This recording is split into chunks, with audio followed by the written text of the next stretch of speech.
Анатолий Леонтьевич, расскажите, пожалуйста, чем вы занимались в прошлом? В прошлом? В прошлом с 16 лет я работал, а потом был призван на действительную военную службу, где прослужил 3 года, получив специальность электромеханика на курсах ДОСААФ.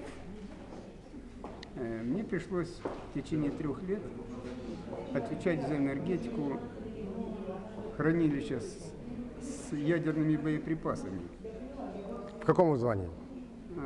Сейчас я полковник. В запасе? Уже, конечно, я запасной. Я уже четверть века как полковник.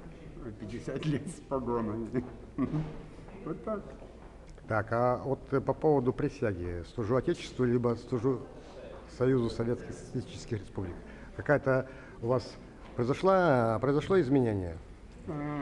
Отечество неизменно. Это не перчатки.